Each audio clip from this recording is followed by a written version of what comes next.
Look, if you really want something, you gotta do what it takes, because getting something that you don't have requires growth, and growth is painful or uncomfortable because it's outside of our comfort zone. It's only outside of our comfort zone that we can grow.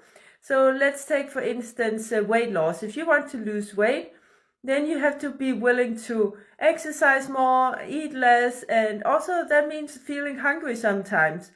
It's the same with the business. If you want to grow your business, you have to be willing to do whatever it takes. It means working really hard, working long hours, not sleeping as much maybe, not doing as much of your hobbies as you would like to, and investing in yourself, investing in your business. So think about it. How much do you really want this? So if you really want it, you'll be willing to do all these things. But if you're not willing to do all these things, then maybe you don't want it that much. So it's up to you. Clarify with yourself if you really want this. Give me a like, follow, and subscribe.